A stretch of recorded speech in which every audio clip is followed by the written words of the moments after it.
Romanos 15, versículo 14 até o 21.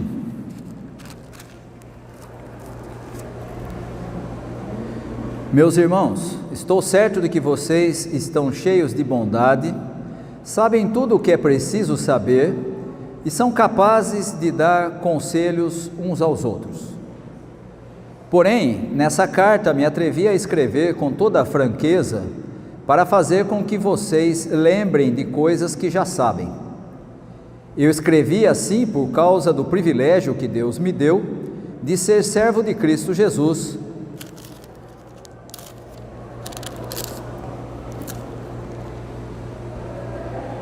Eu escrevi assim por causa do privilégio que Deus me deu de ser servo de Cristo Jesus para trabalhar em favor dos que não são judeus. Eu sirvo como sacerdote ao anunciar o Evangelho que vem de Deus, e faço isso para que os não-judeus sejam uma oferta que Deus aceite, dedicada a Ele pelo Espírito Santo. Portanto, por estar unido com Cristo Jesus, posso me orgulhar do serviço que faço para Deus. Eu me atreverei a falar somente do que Cristo tem feito por meio de mim, a fim de levar os não-judeus a obedecerem a Deus. E isso tem sido feito por meio de palavras e de ações, pelo poder de sinais e milagres e pelo poder do Espírito de Deus. Assim, viajando desde Jerusalém até a província da Ilíria, tenho anunciado de modo completo o Evangelho a respeito de Cristo. Para não construir sobre alicerces colocados por outros, tenho me esforçado sempre para anunciar o Evangelho nos lugares onde ainda não se falou de Cristo. Como dizem as Escrituras Sagradas, aqueles que nunca ouviram falar a respeito dele o verão, e os que não tinham ouvido falar sobre ele o entenderão. Muito bem, o texto de hoje é um pouco mais curto, e nós também vamos ser um pouco mais breves na nossa reflexão. Ele vem na sequência daquelas orientações que nós vimos na semana passada, quando Paulo fala sobre como deve ser o relacionamento daqueles que creem em ser acessível aos mais fracos, né? Vocês que são fortes, lembrando o texto da semana passada, devem dar apoio, devem servir de apoio, devem ajudar os mais fracos, para que eles também se desenvolvam, para que eles também cheguem à maturidade na fé cristã, né? Para que não fiquem atrasados no desenvolvimento da vida cristã, né? E aí nesse texto de hoje, Paulo faz algumas afirmações que são interessantes, estão ligados com o texto da semana passada, mas também ele faz algumas afirmações aqui que apontam um pouco para aquilo que se convencionou a chamar na história da igreja, de apontar Paulo como o apóstolo dos gentios e não dos judeus, né? E aqui a gente tem que lembrar que você tem o início da igreja, né? Se você voltar lá no Evangelho e depois no livro de Atos, quando começa a igreja e começa o ministério de Pedro, dos outros apóstolos, e depois lá um pouquinho antes da metade de Atos, começa a falar de Paulo, né? Você vai ver que a igreja começa quase que exclusivamente com judeus, né? No início da história da igreja, ela é quase que entendida como um tipo de uma seita dentro do judaísmo. Por quê? Porque começa com os judeus, os apóstolos eram todos judeus, Pedro começa o seu ministério entre os judeus inicialmente, né? Isso você vai encontrar em Atos, por exemplo, na atitude que os apóstolos tinham, e o próprio Paulo fez isso durante muito tempo. Ele chegava numa nova cidade, em vez dele ir falar na praça, onde é que ele ia? Ele ia na sinagoga, né? Por quê? Porque já tinha lá o pessoal que estava habituado com a expectativa, por conta de serem ou judeus ou prosélitos, né? O prosélito era o sujeito que não nasceu judeu, mas que adotou a religião judaica como a dele, né? O judeu já era naturalmente entendido como parte da religião judaica, né, por questão étnica, né? Então ele era aceito na sinagoga como uma parte daqueles que frequentavam a sinagoga. Então Pedro começa especificamente pregando para os judeus.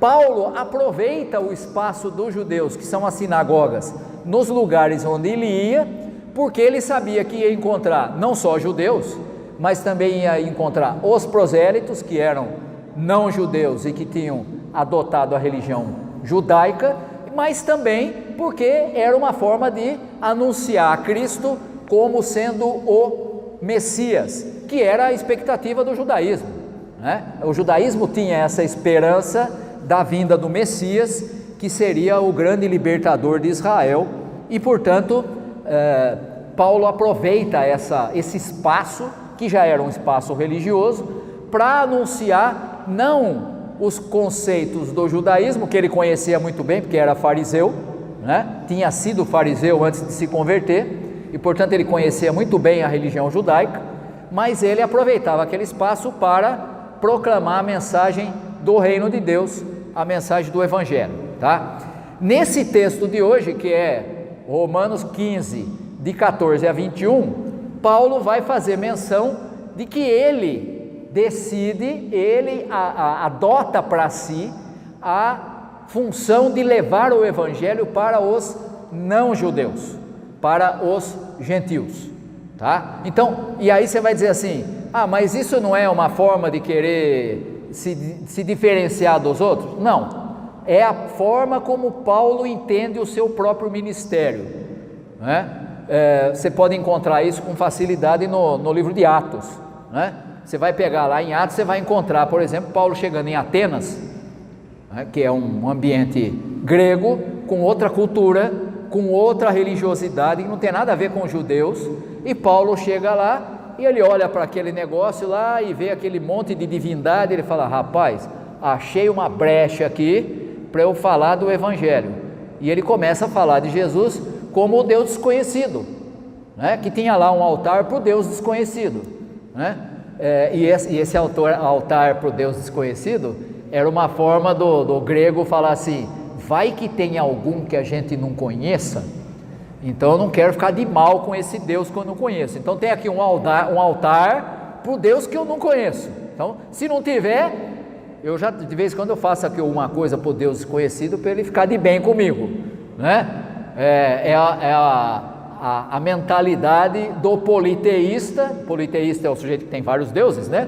E os gregos eram politeístas, tinham vários deuses, tinha Deus para cada coisa, né? Deus da fertilidade, Deus do amor, Deus e aí vai, né? Deus para cuidar do mar, outro para cuidar do inferno, outro para cuidar do céu e tudo mais. Tinha Deus para tudo quanto é coisa. E tinha lá um altar para o Deus desconhecido. E o Paulo, quando chega em Atenas, o que ele vai fazer? Ele vai aproveitar aquele altar e vai usar como uma porta de entrada para anunciar o Evangelho, né? E se você já leu o texto lá de Atos, você deve ter percebido que os gregos não entenderam muito bem a conversa de Paulo, porque eles acharam que Paulo começou a anunciar a Cristo, né, como o Salvador e tudo mais, e que Jesus era um Deus diferente daqueles outros todos lá, porque ele tinha ressuscitado, né? Então o que diferenciava Jesus dos outros deuses era a ressurreição. E aí os gregos, que estavam tão acostumados com um monte de Deus, acharam que Paulo estava falando de dois deuses, de Jesus que era um e da ressurreição era outro, né? Misturaram Jesus com Genésio lá, né? Tá certo? Quer dizer, é a compreensão, a mentalidade de quem tem uma porção de deuses. Você começa a falar, ele fala assim, tá, eu entendi, é esse Jesus aí, mas e essa ressurreição também é divindade? Também tenho que fazer culto para ela? Essa coisa toda, né? Então misturaram as coisas lá, mas estou falando isso só para você entender o quê? Que esse texto lá de Atos nos ajuda a entender o que Paulo está dizendo aí no texto de Romanos, quando ele fala que ele decidiu ser, que ele partiu para ser o apóstolo que levaria a mensagem aos não-judeus, tá? Se você for parar para analisar, isso é muito fácil de você encontrar já no Evangelho, né? Quando Jesus fala para os seus discípulos que eles seriam suas testemunhas, né? Que eles deveriam fazer discípulos de todas as nações, não era só dos judeus, né? E portanto o evangelho pregado por Jesus e que ele passa como responsabilidade para os seus seguidores era um evangelho universalista, um evangelho para toda a humanidade e não para um povo específico. Não era o evangelho para a salvação do judeu. E por isso que Paulo em Romanos, texto que nós já estudamos aqui há tempos atrás, ele fala que Jesus vem e ele é a salvação do judeu e também do grego, e também do não judeu, e também do gentil, né? Quer dizer, Paulo adota essa ideia que é ensinada por Jesus aos seus seguidores, de que o evangelho é para toda a humanidade. E ele então define a si mesmo como aquele que vai levar a mensagem do evangelho para os não judeus, tá? A expressão que ele vai usar aí é bastante interessante, eu vou até reproduzir, porque ela é sintomática aqui. Paulo usa uma ideia que é interessante para falar de como isso funciona, como é que a aceitação de Deus dos não judeus se torna uma outra forma de adoração a Deus. Olha aí o que ele diz, ó. Ele diz assim, ó, começa no 17: portanto, por estar unido com Cristo Jesus, posso mergulhar do serviço que faço para Deus. Eu me atreverei a falar somente do que Cristo tem feito por meio de mim, a fim de levar os não judeus a obedecerem a Deus. Então ele está dizendo aqui o quê? Que ele se entende como um apóstolo, como alguém enviado por Deus. Para ele é um privilégio, mas ele está direcionando o seu ministério para quem? Para os não judeus, né? Me atreverei a falar somente do que Cristo tem feito por meio de mim, a fim de levar os não judeus a obedecerem a Deus. E isso tem feito por meio de palavras e de ações, pelo poder de sinais e pelo poder do Espírito de Deus. Assim, viajando desde Jerusalém até a província da Ilíria, tenho anunciado de modo completo o evangelho a respeito de Cristo, para não construir sobre alicerces colocados por outros. Tenho me esforçado sempre para anunciar o evangelho nos lugares onde ainda não se falou de Cristo. Então, a ideia de Paulo aqui é mostrar que ele está em busca daqueles que não conhecem nada do evangelho, né? E aí essa formação anterior de Paulo como fariseu, como entendido na lei e como cidadão romano, não vai esquecer que Paulo era, apesar de judeu, ele era um cidadão romano, ele era reconhecido como cidadão romano, e ele vai até fazer uso dessa prerrogativa lá em Atos, né? Quando prendem Paulo, ele vai lá e fala, dá uma carteirada lá, né? Ele fala, escuta aí, peraí, vocês estão prendendo um cidadão romano? Vocês têm certeza que vocês querem fazer isso? Né? Eu tenho a autonomia de um cidadão romano, e ele tinha mesmo, né? Então Paulo se coloca como aquele que vai anunciar a mensagem para quem não tem nenhuma tradição como eram os judeus, e portanto não tem aquela formação que seria comum para ele, e muito fácil para Pedro e para os outros apóstolos, né? De ligar Jesus como sendo aquele que era o aguardado, o esperado das nações, né? Então era muito fácil para anunciar o evangelho para um judeu. Você pegava os textos do Antigo Testamento, você pegava a expectativa da vinda do Messias e falava, aqui ó, é Jesus, né? E aqui é preciso a gente não ter nenhum tipo de ilusão, porque na época de Jesus, aliás, na época dos apóstolos, depois da ressurreição de Jesus, o povo de Israel começa como sendo o primeiro a aceitar Jesus como Messias, mas a grande maioria do povo de Israel rejeita Jesus como Messias, rejeitou na época e rejeita até hoje, né? Só para você ter ideia, hoje nós estamos em 2024 e o povo de Israel aguarda a vinda do Messias, até hoje, né? A vinda do Messias que eles acham que ainda vem. O Messias Jesus veio, foi aceito por muitos judeus no início, depois se espalha a mensagem para os não-judeus, a igreja passou a se espalhar no mundo todo, né? No planeta inteiro. Hoje você tem a igreja cristã em praticamente todos os lugares, mas para o judeu, para o povo de Israel, continua aguardando a vinda de Jesus, não de Jesus, a vinda do Messias, né? Quer dizer, aquele texto que você encontra lá no capítulo 1 de João, do Evangelho, veio para os que eram seus, mas os seus não o receberam, é verdade, né? É uma meia dúzia de gato pingado lá que vai receber Jesus como Messias, o resto não, né? A igreja hoje existe, e a quantidade de judeus que participam da igreja cristã hoje, no mundo todo, é irrisória, é minúscula. Primeiro porque é pouca gente mesmo, né? Quer dizer, os judeus não são um povo, né? Não é China, né? Eu não sei quantos milhões lá, né? Os judeus são uma quantidade menor mesmo, e ainda assim é muito restrito, é muito pouco judeu na história que é cristão, né?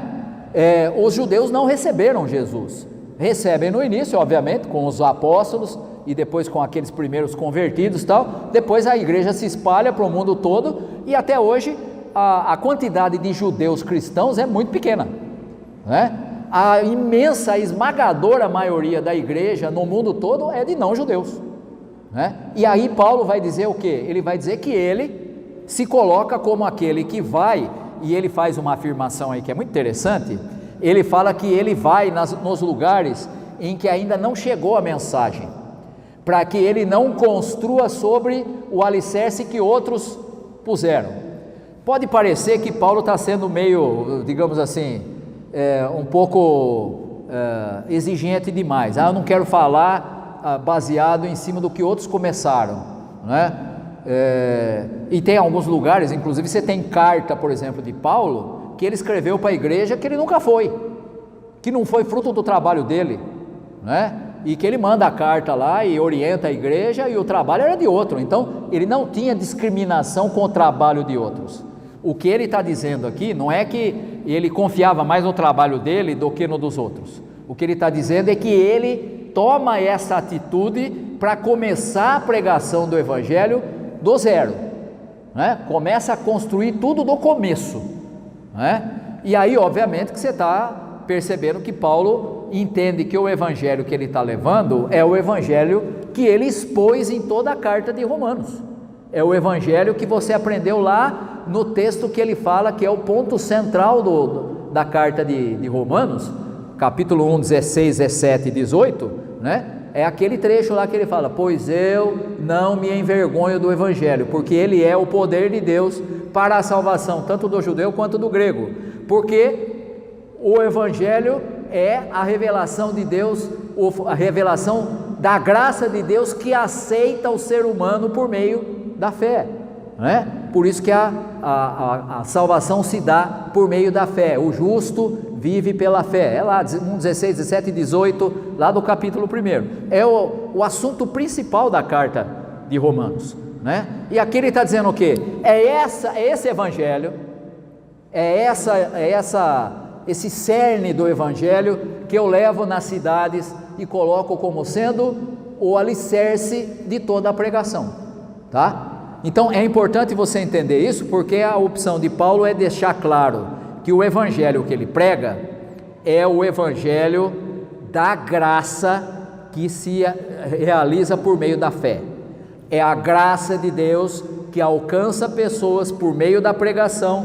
Lembra lá no meio da carta de Paulo, quando ele fala que a fé vem pelo ouvir, né? E como é que vai ouvir? Tem que enviar alguém para pregar. E o que Deus faz? Manda pregadores, manda as pessoas para levar essa mensagem, né? Essa fé é a resposta do ser humano à iniciativa de Deus, que é graça, né?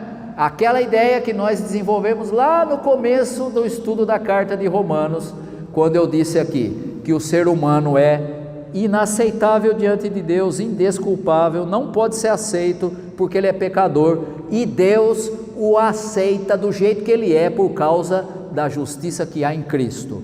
Então, é a expressão que Paulo usa: vocês foram aceitos por Deus, apesar de serem inaceitáveis. Como é que você foi aceito por Deus? Ele te chamou, você respondeu, e a sua resposta é uma resposta de fé, que já é motivada pelo chamado de Deus. Então, é Deus que começa, é Deus quem faz, é Deus quem efetua, você só responde. E até a fé que você tem já é uma resposta induzida por Deus. Por isso que é graça. Então, mas pastor, você está querendo dizer então que a gente não entra com nenhuma? Então, a sua participação na salvação é desse tamanhinho assim, ó. É só reconhecer que foi aceito quando era inaceitável, ponto. Mas eu não tenho, não tem nada. Você aceita que foi aceito. Isso é que é a resposta de fé, ponto. Agora você faz parte da família de Deus, agora você foi aceito por Deus, agora você é filho de Deus. Quem é que pode mudar a sua condição agora de filho de Deus?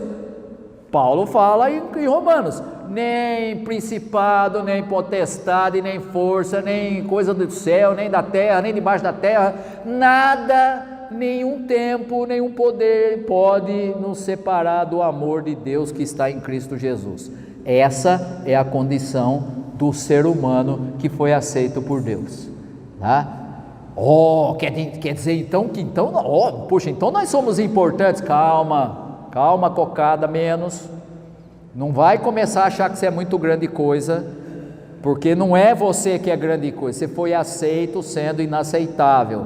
Então entenda que você foi alcançado pela graça de Deus, você foi feito filho de Deus por causa da graça dele. Então não começa a achar que você é muito bom, não, porque se você começar a achar que é muito bom, você não está entendendo a graça, você já está achando que tem mérito na conversa, e não tem, tá? E então Paulo vai dizer nesse texto que ele faz essa opção de pregar ao não judeu, de levar o evangelho para quem não tinha a menor chance de ouvir, porque não era algo normal para o não judeu.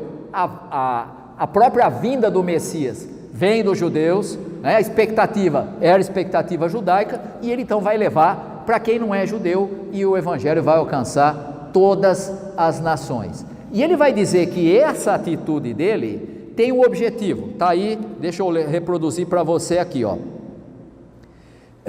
Olha aqui, ó.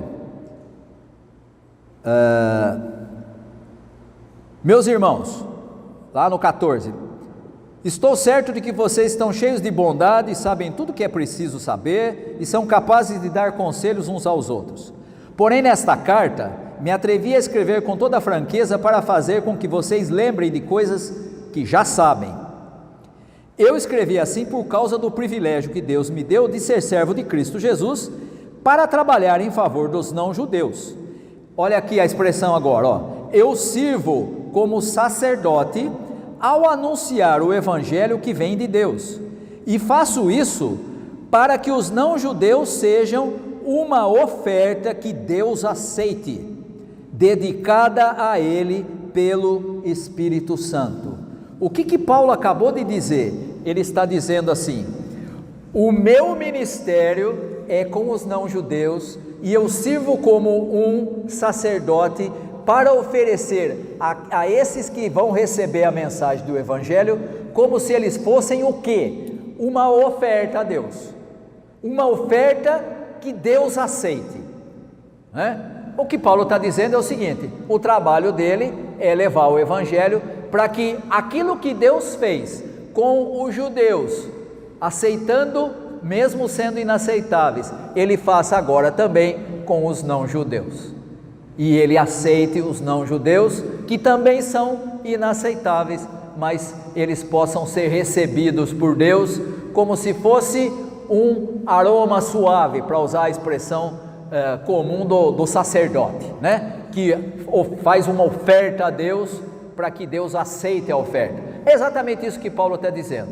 O trabalho dele é fazer com que os não-judeus sejam também aceitos por Deus, tá? O que Paulo está fazendo é só cumprir com a missão que ele recebeu de Deus, né? E aí você tem exatamente essa compreensão de Paulo, de que se tem já uma porção de gente pregando para os judeus, ele, com toda a sua bagagem, com todo o seu conhecimento, vai para os não-judeus, tá? Por conta disso é que tradicionalmente nós temos na história da igreja e na teologia tradicional a ideia de que Paulo é o apóstolo dos gentios, né? Por quê? Porque ele se dedica aos não-judeus, tá? E nesse sentido a gente tem que dizer que o trabalho de Paulo não só foi muito frutífero, né? Porque, eu tinha falado aqui, de vez em quando eu começo uma ideia e saio dela, depois eu esqueço de voltar nela. Eu falei que teve igreja que não foi fundada por Paulo. É o caso, por exemplo, da igreja de Colossos, né? Você tem a carta de Colossenses, que ele escreve para eles, né? E ele faz questão de dizer na carta: estou escrevendo aqui e tal, estou me baseando nas informações que eu recebi de Epáfras. Epáfras era o fundador da igreja lá, era o líder da igreja, era o sujeito que comandava a igreja lá, era o líder que Deus tinha colocado para tomar conta daquela igreja, né? Paulo nunca visitou a igreja de lá, era uma cidadezinha pequena, uma igrejinha pequena, mas ele manda uma carta, né? Então ele não tinha aquele problema de discriminação com quem pregou o evangelho, né? Mas é importante você perceber que essa atitude de Paulo mostra que ele se dedica aos não-judeus, e essa dedicação de Paulo a gente tem que dizer que foi muito frutífera. Por quê? Porque a igreja acabou crescendo em toda a Ásia, né? Ele prega lá, o texto de hoje fala aí, né? Sai de Jerusalém, vai até a Ilíria, né? Paulo tem toda lá, isso aí você pode encontrar com facilidade em Atos, tá? Se você ler Atos, você vai encontrar, né? Paulo vai indo de uma cidade para outra, né? Ele começa a pregar o evangelho, aí a hora que começa a juntar um grupinho ali que já tem pessoas convertidas, ele começa a formar líder para aquela igreja, e aí quando ele vê que tem líder naquela igreja, o que ele faz? Deixa aquele líder tomando conta da igreja e vai para a próxima cidade, né? Esse é o trabalho do missionário, né? Paulo era um missionário nato, ele começa um trabalho, ele começa a pregar a mensagem do evangelho, as pessoas se convertem, aí a hora que ele vê que já tem jeito, o que ele faz? Forma liderança, né? E aí é a função do líder, né? É formar liderança, né? É preparar a gente para as coisas funcionarem quando ele não está presente, né? Paulo não formava uma igreja que ficava dependente dele, né? Hoje em dia tem muita igreja que é assim, né? O pastor não vem, ninguém sabe fazer coisa nenhuma, porque como assim? O pastor tem a função dele, e ele tem que saber fazer a função dele, fazer o melhor que ele pode, mas a igreja tem que andar com pastor ou sem pastor. O pastor ficou doente, a igreja para? Não, a igreja continua, né? Por quê? Porque o pastor tem que ter na igreja pessoas que tenham capacidade de liderança, que já foram formados para ter um conhecimento da escritura, de como funciona a igreja, de como é a estrutura e tudo mais, e na ausência do pastor, o que acontece? A igreja continua andando. Paulo fazia isso nas igrejas que ele ia, formava liderança, e aí ele falava: agora você fica aí, eu vou para a próxima, né? Se fosse hoje teria pastor, né? Eu conheço gente assim, né? O cara foi para um lugar lá, a igreja é grande, gosta deles, mas nunca mais ele sai de lá, né? Vai ficar a vida, vai morrer lá, né? Aposentar, jubilar e, se possível, fazer um funeral dele na igreja. Eu não largo o osso de jeito nenhum, né? Não tem nada contra com aquele que trabalha em médio e longo prazo, não, longe disso, né? Sou até suspeito para falar disso, porque nós já, quanto que nós já estamos aqui? Estamos no 10º ano, com mais 2 para frente ainda, né? Então, não são 10 meses, né? Nós já estamos indo aí para 12 anos, né? Mas eu estou dizendo isso para você perceber o quê? Que essa era a maneira de Paulo trabalhar, e essa tem que ser a maneira de trabalhar nas comunidades de fé, né? Líder de igreja, pastor, ele tem que formar liderança, ele tem que ter gente que tenha capacidade e tenha condição de fazer as coisas andarem, como diz um amigo meu, comigo ou semigo, né?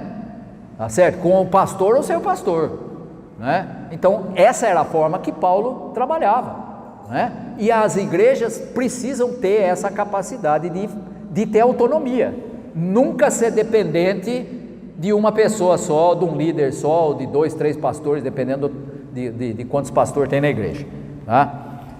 Então Paulo fazia isso, e o caso de Colossos é um exemplo desse, que nem foi fruto do trabalho dele, foi fruto do trabalho de Epáfras, e ele então orienta por causa de um problema que a igreja estava enfrentando. O Epáfras não estava dando conta de resolver o problema, era lá uma novidade que tinha lá, só para não perder o hábito, já tinha gente na igreja, e na época de Paulo, lá em Colossos, desse tamanho, uma igrejinha pequenininha, e já tinha gente que achava que era melhor do que os outros dentro da igreja, que era mais espiritual, porque tinha mais conhecimento dos mistérios de Deus e os outros não tinham. E aí Paulo tem que escrever a carta para dizer: ô fulano, baixa a bola aí, não é assim, você está misturando o reino de Deus que foi anunciado por Epáfras e que foi anunciado por Jesus com uma novidade que apareceu na época, né, que era uma forma chamada gnosticismo, que o pessoal achava que tinha gente que tinha um conhecimento superior e portanto tinha mais espiritualidade, né, e quem tinha o conhecimento que não era tão superior era menos espiritual, né? Já tinha na época de Paulo, até hoje continua tendo essa mesma bobagem nas igrejas. Não, todo mundo aqui é igual, mas tem uns que são mais iguais que os outros, porque são mais espirituais, porque faz mais isso, mais aquilo, né? E aí sempre aquela conversa baseada em moralidade, né? Porque lê mais a Bíblia, faz mais oração, frequenta mais a igreja, faz mais isso, faz mais aquilo, então, tudo coisa que não tem nenhuma base na Escritura para diferenciar um do outro, nenhuma base na Escritura, né? Você tem na Escritura o ensino explícito que Paulo passa em toda a carta de Romanos: vocês foram aceitos por Deus, apesar de serem inaceitáveis, e vocês vão ter um estágio de crescimento que vai acontecendo durante a sua vida. Uns já são mestres, outros estão a caminho, outros estão no meio do caminho, outros estão começando, e eventualmente pode ter alguém que já devia ser mestre e está atrasado, porque é meio desleixado com a vida cristã. Tem, né? Mas isso faz parte da individualidade. Não é todo mundo igual, nem todo mundo cresce igual, nem todo mundo se desenvolve da mesma maneira, né? E você tem aquele que tem uma certa facilidade, aquele que tem uma certa dificuldade, é natural de cada indivíduo, né? Tem gente que tem uma facilidade incrível para aprender as coisas. Você ensina, fala para ele uma vez, já sei, né? Tem gente que você explica, daqui a pouco, como é que é mesmo? Você explica de novo, não, agora entendi. Aí a hora que ele vai fazer, ô pastor, como é que é mesmo? Esqueci já. Sabe como é que é? Entendeu? Então, cada indivíduo é de um jeito, né? Um é melhor que o outro? Não, um é diferente do outro. Mas não tem maior e nem menor, não tem melhor nem pior, você tem particularidades, né? Tem uma palavrinha bonita para isso, são as idiosincrasias, você não está acostumado com a expressão, significa as coisas que fazem você ser quem você é, por isso que você é você e não igual ao outro, né? Faz parte, todos nós somos assim, e na vida cristã não é diferente.